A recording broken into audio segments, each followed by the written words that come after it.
कोई बंदा आपकी इतनी मदद कर रहा है, वो आपके लिए इतने रिस्क उठा के आपको कहीं से कहीं लेकर आ गया है और सब पूरे परिवार से आपके लिए लड़ रहा है, तो क्या आपका ये फर्ज बनता है कि आप उससे लड़ो, हर वक्त उससे झगड़ा करो?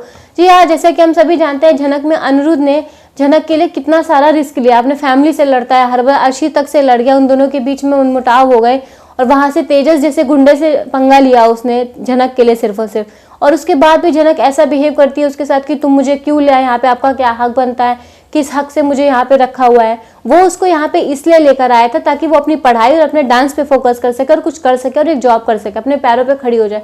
बट झनक इस बात पे फोकस ना करके कि उसको ये मौका मिला है, अपॉर्चुनिटी मिली है, वो अपने डांस पे और करियर पे ध्यान दे, इसकी जगह वो हर चीज पे ध्यान दे रही है कि मुझे ये क्या कह रहा है, वो क्या कह रहा है। अगर जिंदगी में कुछ बड़ा बनना होता है ना, तो इन छोटी छोटी चीजों को अनदेखा करना ही पड़ता है। इन छोटी छोटी चीजों में उलझे रहोगे तो बड़ा कुछ नहीं कर पाओगे। इतना दिन हो गया, अनिरुद्ध ने उसकी बुक लिस्ट मांगी थी कि तुम्हें कौन कौन सी बुक चाहिए वो मुझे दे दो, मैं लेकर आऊंगा, लेकिन उसने उसको इतने दिन बीत चुके हैं, अभी तक बुक लिस्ट नहीं ला के दी है। तो बाकी सारी चीजें करी कि आप मुझे क्यों लेकर आए, मुझे ह्यूमिलेट किया जा रहा है, बहुत सारी शिकायतें हैं उसको लेकर।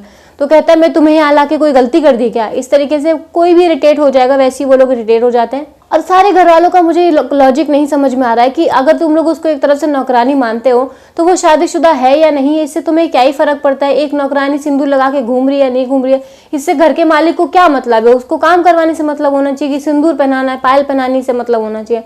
आई डोंट अंडरस्टैंड ये लॉजिक। लेकिन उसके सारे घर वाले अनी के झनक के पीछे पड़े हुए हैं कि तुम सिंदूर लगा के घूमो और अपने पति का नाम बताओ, ये सारी जो रिचुअल्स होंगी तुम्हारा पति ही करेगा। और ये सारा का सारा अनी के ऊपर बोझा आ जाएगा, उस बेचारे को सब कुछ करना पड़ेगा ना चाहते हुए भी।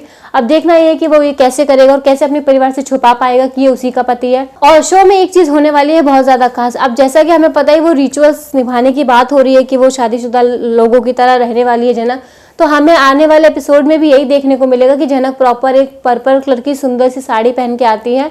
और तो और वो इतनी सुंदर लग रही है उसमें, जैसे हमेशा सलवार सूट और उल्टे सी चोटी बनी रहती है, वैसा कुछ भी नहीं है, बहुत सुंदर लग रही है। और अनी के देख के उसको होश ही उड़ जाते हैं। वो उस घर से भागने की भी कोशिश करती है, वो सोचती है कि ये सब मुझे ना करना पड़े, मैं पहले ही भाग जाती हूँ।